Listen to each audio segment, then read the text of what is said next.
여러분 안녕하십니까? KBS 아메리칸 뉴스입니다. 조지 플로이드 장례식 이후 잠잠해지나 싶었던 시위 분위기가 연이은 흑인 사망 사건으로 또다시 격화되는 분위기입니다. 제2의 플로이드 사건으로 번지지 않을까 하는 우려도 나오고 있습니다. 김경일 기자가 보도합니다. 애틀랜타 시내 인근 고속도로에 시위대가 진입합니다. 백인 경찰 총을 맞고 숨진 흑인 레이샤드 브룩스 사건 관련 시위가 격화되는 양상을 보이고 있습니다. 27살의 브룩스는 다음 날 큰딸의 생일 잔치를 앞두고 있었던 것으로 알려졌습니다. 브룩스의 부인 토미라 밀러는 이번 사건과 연루된 경찰들의 처벌을 요구하고 있습니다. 거리에서는 흑인의 생명도 중요하다는 시위대의 외침이 더욱 커지고 있습니다. 이번 사건은 경찰의 음주 측정 후 체포 과정에서 몸싸움 끝에 경찰의 테이저건을 빼앗아 달아나던 브룩스를 향해 경찰이 뒤에서 총으로 쏜 것입니다. 시민단체는 달아나는 사람에게 총까지 쏴서 사살한 건 과잉 대응이라는 주장입니다. 시장까지 나서 경찰을 강력히 비난하고 있습니다. I do not believe that this was a justified use of deadly force and have called for the immediate termination of the officer. LA 지역에선 잇따라 흑인 변사체가 나오면서 진상규명 조사에 착수했습니다. 최근 2주 사이 팜데일과 빅터빌딩에서 20대와 30대 흑인 남성이 잇따라 나무에 목이 걸린 비슷한 모습의 변사체로 발견돼 시민단체는 증오범죄와 관련된 것 아니냐는 의혹도 제기했습니다. LA 카운티 셰리프는 처음 자살로 추정했지만 LA 카운티 검시소가 부검한 결과 보안 수사와 추가 자료 수집 등이 필요하다고 밝혀 논란이 커졌습니다. 여기에 숨진 유가족들은 자살할 이유가 전혀 없었다며 우울증 등의 약도 복용한 적이 없다고 밝혔습니다. On June 10th in the early morning hours up in Palmdale, we initiated a death investigation as a result of finding Robert Fuller who had died. 잠잠해지던 시위 사태가 경찰 총격으로 사망한 흑인 시위와 잇따라 발견된 흑인 변사체에 대한 진상규명 시위로 새로운 국면을 맞고 있습니다. KBS 뉴스 김경일입니다. 캘리포니아 내 식당 내 식사가 허용된 가운데 한인 식당들도 본격적으로 영업 재개에 돌입했습니다. 하지만 엄격한 위생 기준 충족이 힘든 일부 식당들은 그냥 배달 픽업만 계속하거나 아예 영업을 포기하는 업체들도 적지 않습니다. 이채은 기자가 보도합니다. 한인 음식점들이 속속 영업 재개에 돌입했습니다. 지난달 식당 내 식사가 허용되며 매장 안 손님을 받은 지 2주째. 하지만 한인 업주들은 식당 내 식사 서비스 재개가 마냥 달갑지만은 않습니다. 엄격한 위생 지침을 준수하기 위한 준비 과정에 어려움을 겪기 때문입니다. 비접촉식 온도계, 아크릴 가림막 등 다양한 물품을 구비해야 하는데 이마저도 구매가 쉽지 않습니다. 테이블 간 6피트 이상 거리를 둬야 하기 때문에 테이블 배치에도 어려움을 겪습니다. LA 카운티 보건국에서 제시한 좌석 배치 예시도입니다. 테이블 사이에 가림막을 설치한 경우를 제외하고 손님과 손님 사이 거리는 6피트를 준수해야 합니다.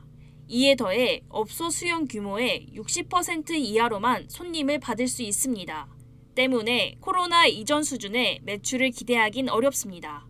아예 영업 재개를 포기한 한인 요식업소들도 있습니다.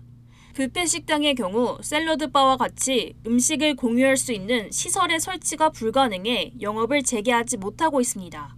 회전 초밥 식당은 접시를 여러 사람이 접촉하는 것을 막기 위해 직원이 직접 음식을 배식하는 방법으로 운영하고 있습니다.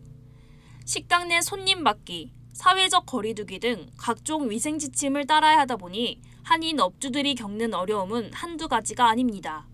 KBS 뉴스 이채은입니다.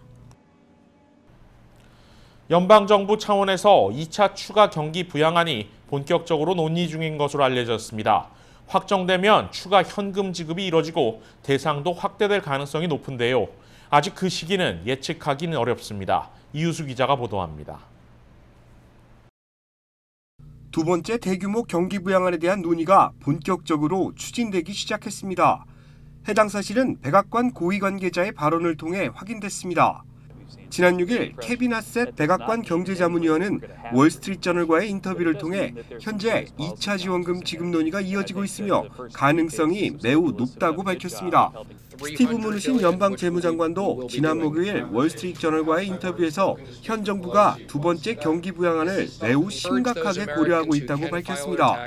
앞서 민주당이 3조 달러 규모의 추가 경기 부양안, 이른바 히어로즈 법안을 발의해 하원을 통과시킨 이래 연방정부 차원에서도 공식적인 논의가 진행 중임이 확인된 것인데 아직 구체적인 지급 방안에 대해서는 확정된 바 없습니다. 다만 무누신 장관은 백악관이 추진 중인 1조 달러 구호책에 현금 지원이 포함될 수 있다고 언급하며 2차 현금 지급이 보다 구체화되고 있는 모습입니다. 만약 민주당 법안의 내용을 기준으로 2차 현금 지급이 이뤄질 경우 1차 때와는 달리 몇 가지 변화가 이뤄질 수 있습니다.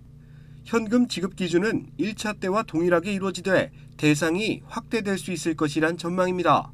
히어로즈 법안에 따르면 1차 현금 지원 당시 17세 미만 미성년 자녀에게 지급되던 500달러가 성인 기준인 1200달러로 오릅니다.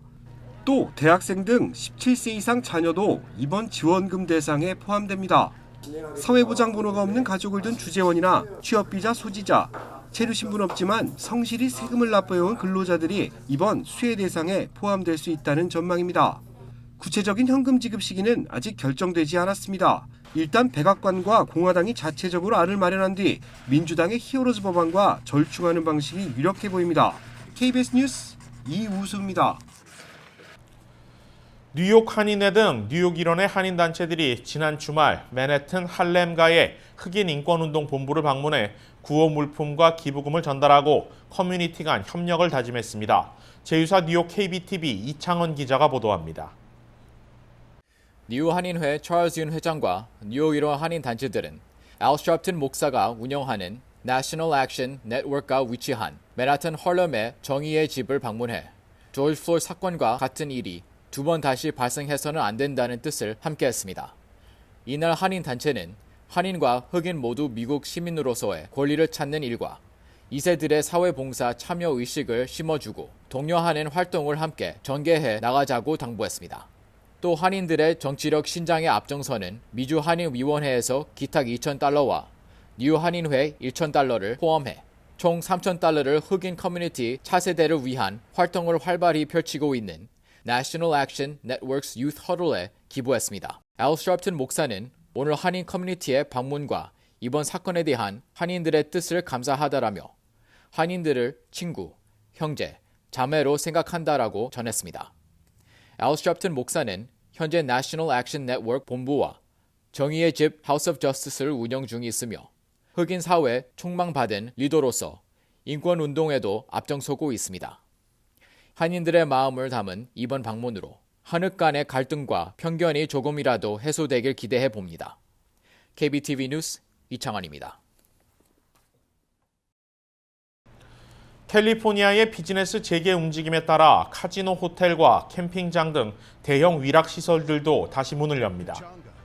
테메큘라 지역의 페창가 리조트 카지노 측은 지난 6월 1일부터 다시 문을 열었다고 밝혔습니다. 카지노를 찾는 손님들은 입장 전에 입구에서 발열 검사를 받고 입장한 뒤 내부에서 6피트 사회적 거리두기를 준수해야 합니다.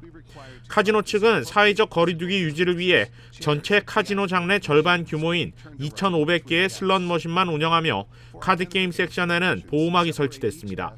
또 13개의 레스토랑 중 5개, 푸드코트도 절반인 3개만 문을 열며 제한적인 운영에 들어갔습니다.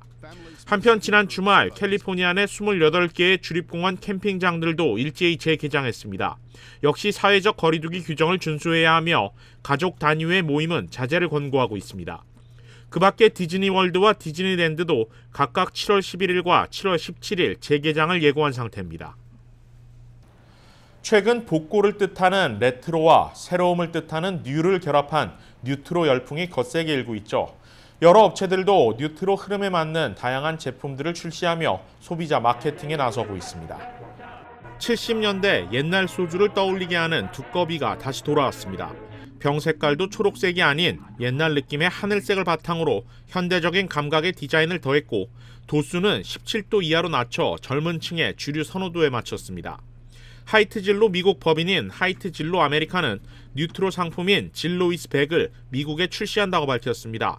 초도 물량 62만 병 규모로 LA를 시작으로 샌프란시스코와 댈러스, 뉴욕까지 판매망을 확대해 나갈 예정이라고 밝혔습니다. 한인들이 가장 많은 캘리포니아주의 확진자가 이제 뉴욕과 뉴저지에 이어 세 번째로 많아졌습니다. 코로나19의 2차 대유행 우려가 계속되면서 일부 주의 주지사들은 2차 경제 봉쇄 가능성을 경고하고 나섰습니다. 문우신 연방 재무장관은 경제 재봉쇄를 부정적으로 바라보긴 했지만 어디까지나 각 주의 봉쇄 권한은 주지사들이 갖고 있습니다. 뉴스 마칩니다. 고맙습니다.